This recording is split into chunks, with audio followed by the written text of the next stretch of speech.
The National Labor Relations Board still counting the votes in the high-stakes Amazon union election in Alabama. The NLRB telling NBC News they likely won't be finished until next week. NBC News technology correspondent Jacob Ward joining me from Birmingham, Alabama. Jake, the Amazon warehouse in Bessemer has become ground zero for one of the most contentious union fights in modern American history. What are you hearing from employees there while those nearly 6,000 votes are still being counted?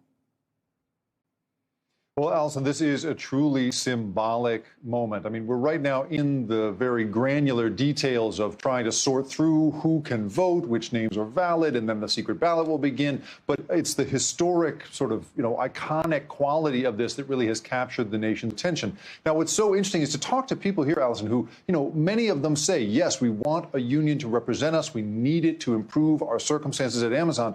But it's very interesting to talk to people who do not feel that way. We talked to one couple who say they, in fact, spent about $2,000 on flyers to promote the idea that Amazon already gives them what they need. Here's what they had to say. Have a listen. When we signed up to come work at Amazon, they didn't lie to us. They said you will be working long hours, 10-hour shift, 12-hour shift, or 8-hour shift. You will be standing. You have to lift 30 or 40 pounds. And like I said, we're not against unions.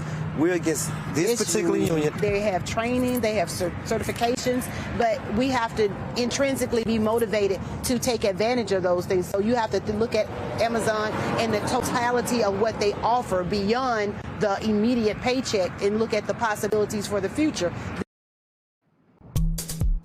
I was very struck, Allison, by, the way that they sort of situated themselves in the history of labor in this country, the way in which, they consider there to be a future at Amazon, one that may not necessarily need unions. You don't hear that kind of thing from workers these days. So very interesting conversations here in Birmingham.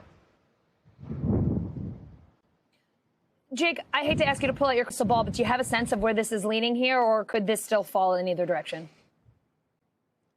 When we speak to people on both sides of it, nobody wants to make a prediction, but that itself is notable. Yeah. Nobody is saying we are confident that XYZ is going to happen. We do hear that turnout is pretty good. Union votes typically don't have enormous amounts of turnout, but the national attention seems to have drawn a lot of electricity to this effort. So we don't know where it's going yet, but certainly the discussion has been fascinating, Allison.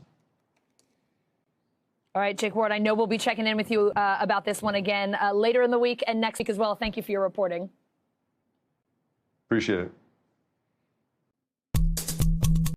Hey, NBC News viewers, thanks for checking out our YouTube channel. Subscribe by clicking on that button down here and click on any of the videos over here to watch the latest interviews, show highlights, and digital exclusives. Thanks for watching.